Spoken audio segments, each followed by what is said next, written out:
CPM പറയുന്നത് CPM-ന് 75 seat കിട്ടുമെന്നാണ്. അയ്യോ ഗുണ്ട് ഇതാരാ പറഞ്ഞേ?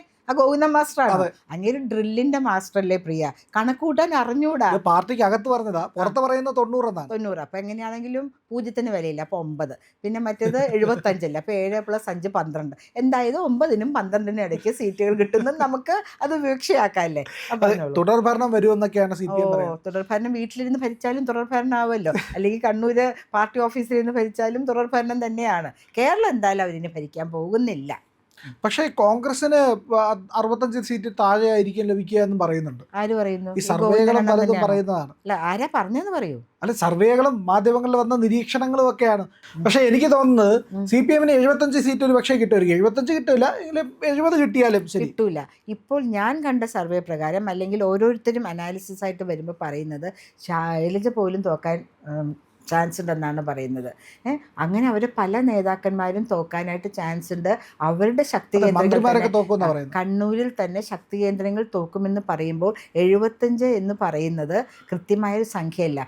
പാർട്ടിക്കുള്ളിൽ നടന്ന അനാലിസിസിൽ 60 മുതൽ 65 വരെ എന്ന് പറയുന്നുള്ളൂ. പിന്നെ ഗോവിന്ദൻ മാസ്റ്റർ എന്ത് മുഖത്തോടെ വന്നിരിക്കും. പ്രിയം കണ്ടോ, ഫുൾ CP എന്ന് എഴുതിയൊരു വലിയ ഇതിൽ അദ്ദേഹം പാർട്ടിയുടെ പ്രതിനിധാനം ചെയ്ത് വന്നിരിക്കുമ്പോൾ പ്രിയ ഇവിടെ പറയാമോ എന്നറിയില്ല, അദ്ദേഹം നല്ലോണം തലമുടി കളറൊക്കെ ചെയ്ത് സുന്ദരനായിട്ട് ഫേഷ്യലൊക്കെ ചെയ്ത് ഇലക്ഷൻ വർക്ക് കഴിഞ്ഞിരിക്കുകയല്ലേ, അങ്ങനെ വന്നിരുന്നിട്ട് പറയാം ഞങ്ങൾ തന്നെ ഭരിക്കും, 90 സീറ്റ് വരെ ഞങ്ങൾക്ക് ലഭിക്കാൻ ചാൻസ് ഉണ്ടെന്നൊക്കെ പല സ്ഥലത്തും അദ്ദേഹം പറയുന്നുണ്ട്. സത്യത്തിൽ ഇവർക്ക് തന്നെ അറിയാം ജഗപുക പിടിച്ചിരിക്കുക, ഏത് ഡയറക്ഷനിലേക്ക് ഓടും, ഇവരുടെയൊക്കെ സ്ഥാനങ്ങൾ ഉണ്ടാവുമോ, പുതിയ പാർട്ടി സെക്രട്ടറി വരുമോ, പുതിയ LDF ലീഡർ വരുമോ എന്ന് പറഞ്ഞ് നേതൃത്വ സ്ഥാനത്തിരിക്കുന്ന പലരും വിറളി പൂണ്ടിരിക്കുകയാണ്. തോക്കാൻ പോകുന്ന ആൾക്കാരുടെ കാര്യം പറഞ്ഞാൽ ശൈലജയ്ക്ക് പിന്നെ ഒരു ഗ്രേസ് മാർക്ക് കിട്ടും, ഒട്ടും അവർക്ക് വിജയസാധ്യത ഇല്ലാത്ത സീറ്റ് പിടിക്കുവാൻ വേണ്ടി കൊണ്ട് നിർത്തിയതാണെന്ന് പറഞ്ഞാൽ ശൈലജ ടീച്ചറിനൊക്കെ രക്ഷപ്പെടാൻ പറ്റും. അല്ലാത്ത ആളുകൾക്ക് ശരിക്കും പറയുകയാണെങ്കിൽ അവരുടെ ഒരു CPM-ലൊരു ജീവിതം അവസാനിച്ചു എന്നുള്ള ിലേക്ക് തന്നെയാണ് അവരിയ്ക്കുന്നത്. ഇനി പറയുകയാണെങ്കിൽ 20-21 ദിവസമേ ഉള്ളൂ ശരിക്കുള്ള റിസൾട്ട് പുറത്തു വരാനും അവസ്ഥ അറിയാനും വേണ്ടി. ആ സമയത്ത് കൂട്ടിയും കുറച്ചിരിക്കുന്ന സമയത്ത് നമുക്ക് പറയാനുള്ളത് ഒരു ഹങ് അസംബ്ലി തന്നെയായിരിക്കും. LDF-നും UDF-നും വ്യക്തമായ ഭൂരിപക്ഷം കിട്ടാതെ NDA സഖ്യകക്ഷികൾ ചേർന്ന് അതിൽ ഒരു കൃത്യമായ അവർക്ക് ഡിസിസീവ് ഫാക്ടറായിട്ട് വരാൻ പറ്റുന്ന പോലത്തെ റിസൾട്ടായിരിക്കുമെന്ന് തന്നെയാണ് എല്ലാവർക്കും, നമ്മൾ പറയുമല്ലോ അരിയാഹാരം കഴിക്കുന്ന കേരളത്തിലെ ജനങ്ങൾ കൊടുത്തിരിക്കുന്ന വേർഡിക്റ്റ് അത് തന്നെയാണ്. എന്തുകൊണ്ട് സ്ത്രീകൾ ഇത്രയധികം വോട്ട് ചെയ്തു എന്ന് ചോദിക്കുന്നുണ്ട്. പ്രിയ ഒരു കാര്യം ശ്രദ്ധിച്ചോ, LDF-ഉം UDF-ഉം സ്ത്രീകൾക്ക് വളരെ കുറച്ച് സീറ്റുകളാണ് കൊടുത്തിരിക്കുന്നത്. അതിൽ നിന്ന് വേണം ഒരു മന്ത്രി ഉണ്ടാവാൻ. UDF-ൻ്റെ പറയുന്നുണ്ട് ഒരു മുഖ്യമന്ത്രി, കോൺഗ്രസിൽ നിന്ന് എന്തുകൊണ്ട് ഒരു വനിതാ മുഖ്യമന്ത്രി ഉണ്ടായിക്കൂടാ. അതനുസരിച്ചുള്ള ട്രോളുകളൊക്കെ കണ്ടോ, എല്ലാവരും നല്ല ഭംഗിയുണ്ടല്ലേ, രമേശ് ചെന്നിത്തലയും സതീശനൊക്കെ സാരി കൊടുത്ത്, KC വേണുഗോപാലും എല്ലാവരും സാരിയെ കൊടുത്ത് നിൽക്കുന്നത്. എനിക്ക് തോന്നുന്നു രാഹുൽ ഗാന്ധിയാണ് അത് പറഞ്ഞത്. അത് ഉദ്ദേശിച്ച് പ്രിയങ്കയെ മുഖ്യമന്ത്രി ആക്കാനാണ് അത്. എൻ്റെ ദൈവം, എന്തൊക്കെ നമ്മളുടെ ഈ ജീവിതം അവസാനിക്കുന്നതിന് മുമ്പ് നമ്മൾ കാണണമെന്ന് നമുക്ക് വിചാരിച്ചു പോവുകയാണ്. പക്ഷെ നമ്മളിപ്പോൾ പറഞ്ഞു വന്നതിലേക്ക് വരികയാണെങ്കിൽ 75 എന്നുള്ളതൊന്നും ഒരു യാഥാർത്ഥ്യമായ സംഖ്യയല്ല, സങ്കല്പത്തിലെ സംഖ്യ തന്നെയാണെന്ന് പറയണം. സ്ത്രീജനങ്ങൾ ഇപ്പോൾ ധാരാളം ടേൺ ഔട്ട് ആയിട്ടുണ്ട് എന്നും പറയുന്നു. അത് എന്തുകൊണ്ടെന്നും നമ്മൾ ആലോചിക്കണം. കാരണം ഈ കഴിഞ്ഞ സർക്കാർ എന്ത് മാത്രം ബുദ്ധിമുട്ടും ദുരിതവുമാണ് അവർക്ക് കൊടുത്തതെന്ന് അവർക്കേ അറിയുള്ളൂ. എല്ലാത്തിൻ്റെയും വില കൂടിയില്ലേ, പച്ചക്കറിയുടെയും പഞ്ചസാരയുടെയും. ഇവൻ നമുക്ക് വെളിച്ചെണ്ണില്ലാണ്ട് ഭക്ഷണം പാകം ചെയ്യാൻ പറ്റുമോ? അത് എവിടെ എത്തി? 75 രൂപയിൽ നിന്ന് 275 രൂപയിലേക്കാണ് എത്തിയിരിക്കുന്നത്. സ്ത്രീജനങ്ങൾ കയറി വന്നതിന് ഇവർ പല കാരണങ്ങളും പറഞ്ഞ് SIR-ൻ്റെ ഇതാക്കാൻ വേണ്ടിയിട്ടാണ്, അതാണ് ഇതാണെന്നൊക്കെ പറയുന്നുണ്ട്. അതൊന്നുമല്ല കാരണം. അടുക്കളയിൽ നിൽക്കുന്ന, അടുക്കളയുടെ കാര്യങ്ങൾ ശ്രദ്ധിക്കുന്ന ഒരു വീട്ടമ്മയ്ക്ക് ഇവരുണ്ടാക്കിയിരിക്കുന്ന LDF സർക്കാരിൻ്റെ കീഴിൽ വന്നിട്ടുള്ള അരക്ഷിതാവസ്ഥ വാക്കുകൾക്ക് അതീതമാണ്. അവരെവിടെയാണ് പ്രൊട്ടസ്റ്റ് രേഖപ്പെടുത്തുക? അതാണ് സ്ത്രീജനങ്ങൾ ഏറ്റവും അധികം ഈ ഇലക്ഷനിൽ ഇളകി വന്ന് വോട്ട് ചെയ്യാൻ. എത്ര മണിക്കൂറുകളാണ് നമ്മൾ കണ്ടില്ലേ വടക്കൻ സൈഡുകളിലൊക്കെ 12 മണിക്കും 1 മണിക്കും വന്നവരൊക്കെ 6 മണി കഴിഞ്ഞ് ടോക്കൺ പിടിച്ച് നിൽക്കുക. അതിനിടയ്ക്ക് പ്രിയൻ കണ്ടില്ല, ഒരു പെൺകുട്ടിയുടെ വിരൽ ഇടത് കണ്ടോളൂ കേട്ടോ, ഞാൻ വോട്ട് ചെയ്തേ, പെൺകുട്ടിയുടെ വിരൽ അപകടത്തിൽപ്പെട്ട് ആ കുട്ടി ഒരു കുഞ്ഞ് 2 വയസ്സായ കുഞ്ഞുമായിട്ട് വന്ന് നിന്നിട്ട് ഇവർക്കൊന്നും ബോധമില്ല. 4 മണിക്കൂറങ്ങനെ നിന്നിട്ടാണ് വോട്ട് ചെയ്യാൻ സമ്മതിച്ചു. ഇവർക്കൊരു മനുഷ്യത്വം എന്ന് പറഞ്ഞൊരു വികാരം ഈ LDFന്റെ ആൾക്കാരിൽക്കില്ലേ. അതുപോലെ തന്നെ പറയുന്നു, കാശ് കൊടുത്തു എൻ്റെ പ്രിയ. ആ കോമാളി അപ്പൂപ്പനുണ്ടല്ലോ, ശിവൻകുട്ടി ചേട്ടൻ, ലക്ഷക്കണക്കിനല്ല കോടിക്കണക്കിന് പോലും തീരാൻ പറ്റാത്ത പോലത്തെ പൈസയാണ് നേമത്തും തിരുവനന്തപുരത്തും അവിടെ തിരുവനന്തപുരം ഒരാൾക്ക് 15,000 രൂപയാണ് 20,000 എന്തെങ്കിലും ആവട്ടെ, 15-20 ആവട്ടെ. അല്ല, ഞാൻ നിയമത്തുകാരനാ. കിട്ടിയോ? എവിടെ എനിക്ക് കിട്ടിയത് ഈ മാസം കടം തീർക്കായിരുന്നു. അപ്പൊ ഇങ്ങനെ ഒരു ഉളുപ്പില്ല. ഇവരല്ലേ ഭരിക്കുന്നത്. ഇങ്ങനെ പൈസ കൊണ്ടുവന്ന് കൊടുക്കുന്നുണ്ട് എങ്കിൽ ഇവർക്കത് സ്റ്റോപ്പ് ചെയ്തുകൂടെ? മാത്രമല്ല, ഓരോ ജില്ല വിട്ട് പോകുമ്പോഴും ജില്ലയുടെ പ്രധാന കേന്ദ്രങ്ങളും ഊടുവഴികളിലും ഒക്കെ ക്യാമറ വെച്ചിട്ടുള്ള പോലീസിന്റെ ജീപ്പുകളിൽ നിന്നാണ് പരിശോധിക്കുന്നത്.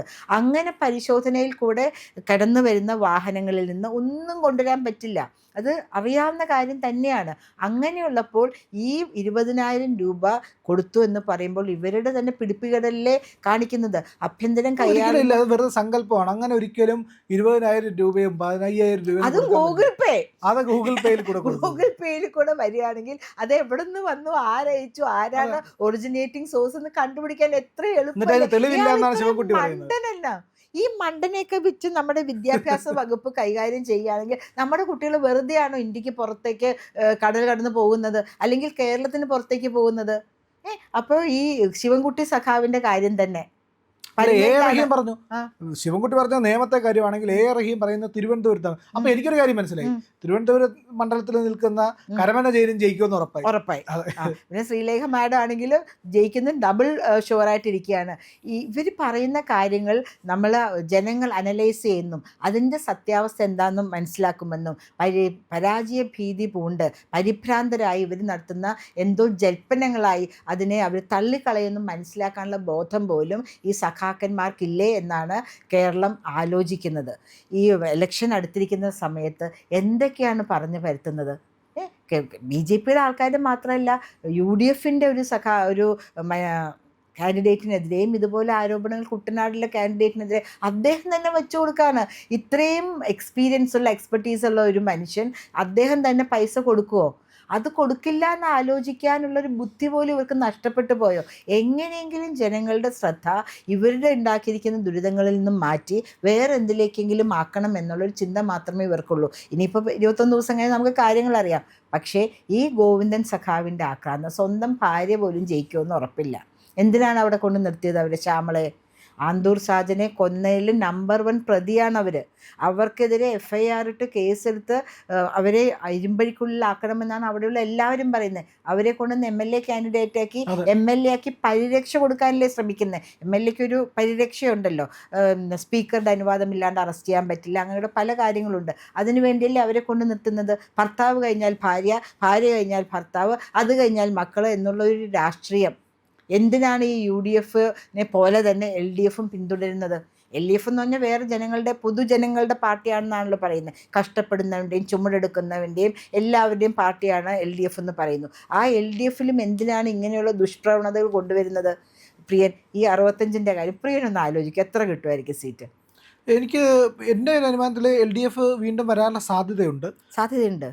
പക്ഷേ BJPക്ക് 5 മുതൽ 14 വരെ സീറ്റുകൾ കിട്ടും. അതിനനുസരിച്ച് UDFിൽ കുറയും എന്നുള്ളതാണ് ഞാൻ കണക്ക് കൂട്ടുന്നത്. ഞാൻ ഇപ്പോൾ ഇരുന്ന് നോക്കി ഓരോ മണ്ഡലങ്ങളും നോക്കിയിട്ടാണ് പറയുന്നത്. BJP ജയിക്കാൻ സാധ്യതയുള്ള പ്രധാനപ്പെട്ട മണ്ഡലങ്ങൾ ഞാൻ നോക്കിയെടുത്തോളം 14 എണ്ണം ഉണ്ട് എന്നുള്ളതാണ്. അതിൽ 5 മുതൽ 14 വരെ എന്നുള്ളതാണ്. എത്രയായിരിക്കും എന്ന് പ്രവചിക്കാൻ കഴിയില്ല. കാരണം ഈ ഇലക്ഷൻ ഭയങ്കര കോംപ്ലിക്കേറ്റഡ് ആയിരുന്നു. അത് ഭയങ്കരമായിട്ടുള്ള മാറ്റം ഈ തെരഞ്ഞെടുപ്പോട് കൂടി ഉണ്ടാകും. കേരളത്തിൻ്റെ രാഷ്ട്രീയ ചരിത്രം തിരുത്തി എഴുതാൻ പോവുകയാണ് ഈ തെരഞ്ഞെടുപ്പ് മുതൽ. പ്രിയൻ ഇപ്പോൾ പറഞ്ഞതിൽ തന്നെ ഒരു കാര്യമുണ്ട്. BJPക്ക് 5 മുതൽ 15 സീറ്റ് വരെ എന്ന് പ്രിയൻ പറഞ്ഞല്ലോ. അപ്പോൾ ഒരു പാർട്ടിക്കും അബ്സല്യൂട്ട് മെജോറിറ്റി, ഒരു ഫ്രണ്ടിനും LDF, NDA അബ്സല്യൂട്ട് മെജോറിറ്റി കിട്ടുകയില്ല എന്നാണ്. അപ്പോൾ അങ്ങനെ അത് വരുമ്പോൾ അതൊരു ഹങ് അസംബ്ലി ആവില്ലേ? ആരെങ്കിലും ഒരു നിയന്ത്രണം നിയന്ത്രിക്കാനായിട്ട് ഒരാളുണ്ടാകും. പണ്ട് ഉമ്മൻചാണ്ടി എന്താണ് മുഖ്യമന്ത്രി ആയിരിക്കുന്ന സമയത്താണ് കാസ്റ്റിംഗ് സ്പീക്കർ എന്നും പറഞ്ഞ് AC ജോസായിരുന്നു എന്നാണ് എൻ്റെ ഓർമ്മ. കാസ്റ്റിംഗ് വോട്ട് അദ്ദേഹത്തിൻ്റെ വോട്ടിലാണ് അത് പാസ്സായി പോയിക്കൊണ്ടിരുന്നത്. 70 ആയിരുന്നു. അപ്പോൾ സ്പീക്കർ എന്താണ് കോൺഗ്രസ്സുകാരനായിരുന്നു. അദ്ദേഹത്തിൻ്റെ വോട്ടിലാണത് പാസ്സായി പോയിക്കൊണ്ടിരുന്നതെന്ന് ഒരു അവസ്ഥ വന്നിട്ടുണ്ട്. അങ്ങനെയുള്ളൊരു അവസ്ഥയിലേക്ക് കേരളം പോകും എന്ന് തന്നെയാണ് നമ്മളും കരുതുന്നത്. കാരണം ഒരു അബ്സല്യൂട്ട് മെജോറിറ്റി ഇല്ലെങ്കിൽ ഇതുപോലെ തോന്നിവാസമൊന്നും നടക്കില്ല. അബ്സല്യൂട്ട് മെജോറിറ്റി ഉള്ളപ്പോഴാണ് എന്ത് തോന്നിവാസവും കാണിക്കാനുള്ള അവർക്കൊരു ധാർഷ്ട്യം ഉണ്ടാകുക. അതില്ലാത്ത അവസരത്തിൽ ജനങ്ങളുടെ നന്മ തന്നെയായിരിക്കും ഇവരുടെയൊക്കെ മനസ്സിൽ. ഇപ്പോൾ പ്രിയൻ ആഗ്രഹിക്കുന്ന പോലെ അല്ലെങ്കിൽ പ്രിയൻ അനലൈസ് ചെയ്തിരിക്കുന്ന പോലെ ഒരു ഹങ് അസംബ്ലി ആണെങ്കിൽ അത് ജനനന്മയ്ക്ക് ഉള്ളൊരു ഗവൺമെൻറ് മുന്നിട്ട് നിൽക്കുന്ന ഒരു അസംബ്ലി തന്നെയായിരിക്കുമെന്ന് നമുക്ക് പ്രതീക്ഷിക്കാം. വരുന്ന 5 വർഷങ്ങളിൽ ജനക്ഷേമോപകാരപ്രദമായ ധാരാളം കാര്യങ്ങൾ ഇവർ നടത്തുമെന്ന് പ്രതീക്ഷ. ഇപ്പോൾ അഹങ്കാരം കയറിയിട്ടേ 99 സീറ്റ് എന്ന് പറയുമ്പോൾ എന്ത് തോന്നിയാസം നടത്താം. ആരുണ്ട് ഇവിടെ ചോദിക്കാൻ? ഞങ്ങൾ എന്തും ചെയ്യും. ഇപ്പോൾ പുറത്ത് വന്നല്ലോ സുപ്രീം കോർട്ട് പറഞ്ഞിട്ട് ഇവർ നടത്തിയ PR വർക്കിന് എത്ര കോടി രൂപയായിരുന്നു. 20 കോടി രൂപ വകവച്ചിട്ട് 12 കോടി രൂപ ചിലവാക്കിയെന്നാണ് പറഞ്ഞത്. ആ 12 കോടി രൂപയുണ്ടെങ്കിൽ എത്രമാത്രം ആളുകൾക്ക് കിടപ്പാടങ്ങൾ വെച്ചു കൊടുക്കാമായിരുന്നു. ഇവരുടെ മുഖം എൻ്റെ മുഖം എൻ്റെ തല, എൻ്റെ മുഖം എൻ്റെ ഫിഗർ എന്ന് പറഞ്ഞ് പിണറായി സഖാവിനെ ഉയർത്തി കാണിക്കുന്ന സമയത്ത് 12 കോടി രൂപയുണ്ടെങ്കിൽ അത് വെച്ച് എന്തെല്ലാം ജനോപകാരപ്രദമായ കാര്യങ്ങൾ ചെയ്യാമായിരുന്നു. അതല്ലേ ആളുകളുടെ മനസ്സിൽ കിടക്കുക. ഈ ഫിഗറൊക്കെ ഇപ്പോൾ പോവില്ലേ? ജനങ്ങളുടെ മനസ്സിൽ കിട്ടുന്ന എനിക്കും എൻ്റെ കുടുംബത്തിനും എന്ത് ലഭിച്ചു ഈ സർക്കാരിൽ നിന്നല്ലേ? അങ്ങനെ ആലോചിച്ച് നോക്കുകയാണെങ്കിൽ എന്ത് കിട്ടി? ഈ കുട്ടി സഖാക്കന്മാർക്ക് കുറച്ച് ജോലി എന്നല്ലാണ്ട് വേറെ ആർക്കാണ് ഇവിടെ നീതി കിട്ടിയിട്ടുള്ളത്? ആർക്കാണ് ഇവിടെ രക്ഷ കിട്ടിയിട്ടുള്ളത്? ഏത് കുട്ടികൾക്കാണ് മികച്ച വിദ്യാഭ്യാസം കിട്ടിയിട്ടുള്ളത്? ഏത് ആശുപത്രിയിലാണ് മികച്ച ചികിത്സ കിട്ടിയിട്ടുള്ളത്? ഇതൊന്നുമില്ലാതെ കടക്കണിയിൽ പുറമെ കടം മേടിച്ചും പിറന്നു വീഴുന്ന കുട്ടിക്ക് ഒരു 1.5 ലക്ഷം രൂപ കടക്കാരനായിട്ടാണ് കേരളത്തിലൊരു കുട്ടി ജനിക്കുന്നത്. അപ്പോൾ നമുക്ക് പറയാം ചുമ്മയെല്ലാം മാതാപിതാക്കൾക്ക് ഇപ്പോൾ അധികം ഇവിടെ ജനനനിരക്ക് കുറഞ്ഞു വരുന്നു എന്നാണല്ലോ പറയുന്നത്. എൻ്റെ മകൻ അല്ലെങ്കിൽ മകൾ എന്തിന് കടക്കാരനായിട്ടാണെന്ന് വിചാരിച്ചിട്ടും നമുക്ക് വിചാരിക്കാം. പക്ഷേ പ്രിയൻ്റെ അനാലിസിസ് തെറ്റാവണമെന്ന് ഞാൻ പ്രാർത്ഥിക്കുന്നു. കാരണം ഈ മുന്നണി വരികയാണെങ്കിൽ അതോടുകൂടി കേരളം അറബിക്കടലിൽ മുങ്ങി താണു പോയിരിക്കും. ഇടതുകാലം കൊണ്ട് തൊഴിച്ച് LDFനെയും വലതുകാലം കൊണ്ട് തൊഴിച്ച് UDFനെയും അറബിക്കടലിലേക്ക് പൊതുജനം വലിച്ചെറിയുന്ന ഒരു ഇലക്ഷൻ റിസൾട്ടായിരിക്കും May 4 കേരളത്തിൽ വരുന്നതെന്ന് ഉറപ്പാണ്. NDA മുന്നണി ശക്തി തെളിയിച്ചിരിക്കും. ഇനി വരാൻ പോകുന്നത് NDAയുടെ നാളുകളാണ്, വിജയത്തിൻ്റെ നാളുകളാണ്. മാവേലി നാട് വാണിടുന്ന കാലം പോലെ കേരളയിൽ ഒത്തൊരുമയോടും സന്തോഷത്തോടും സൗഹാർദ്ദത്തോടും സമ്പൽ സമൃദ്ധിയോടും ജീവിക്കണമെങ്കിൽ NDA തന്നെ ഭരിക്കണം. അങ്ങനെ വരട്ടെ, അങ്ങനെ ആവട്ടെ, അതാണ് എൻ്റെ ആഗ്രഹം. പ്രിയപ്പെട്ട പ്രേക്ഷകരെ, ഞങ്ങൾ ഇന്ത്യ ലൈവ് പതിവ് പോലെ നമ്മൾ പറയുകയാണ്, മാധ്യമങ്ങളിൽ വരാത്ത മറ്റു മാധ്യമങ്ങൾ പറയാത്ത വാർത്തകളാണ് നിങ്ങളുടെ മുന്നിലേക്ക് കൊണ്ടുവരുന്നത്. ഇത് പറയാൻ ഞങ്ങൾക്ക് പ്രേരണയും ശക്തിയും നിങ്ങളാണ്. നിങ്ങൾ ഞങ്ങളുടെ കൂടെ ഉണ്ടാവണം. ഞങ്ങളുടെ ചാനൽ സബ്സ്ക്രൈബ് ചെയ്യണം. നമുക്കൊരു ചാനൽ കൂടിയുണ്ട്, C4N C4N മലയാളം. നമ്മൾ ഈ തെരഞ്ഞെടുപ്പൊക്കെ ആയതുകൊണ്ട് കൂടുതൽ വാർത്തകൾ നമ്മുടെ ഈ പ്ലാറ്റ്ഫോമിൽ തന്നെ കൊടുക്കാൻ കഴിയാത്തതുകൊണ്ടാണ് C4Nൽ പുതിയ വാർത്തകൾ കൊടുക്കുന്നത്. അപ്പോൾ ആ ചാനലും കൂടി ഒന്ന് സബ്സ്ക്രൈബ് ചെയ്യണം. ഇന്ത്യ ലൈവ് ഉറപ്പായിട്ടും ചെയ്യണം. C4N കൂടെ C4N, C എന്ന് പറഞ്ഞാൽ ക്രെഡിബിൾ, ഫോർ എൻ നേഷൻ, രാജ്യം. നമ്മുടെ രാജ്യത്തിന് വേണ്ടിയാണ്. രാജ്യം വിട്ട് ഒരു കാര്യവും ഇന്ത്യ ലൈവിനില്ല. അതുകൊണ്ട് ഞങ്ങളുടെ കൂടെ ഉണ്ടാവണം എന്നുകൂടി അഭ്യർത്ഥിക്കുന്നു.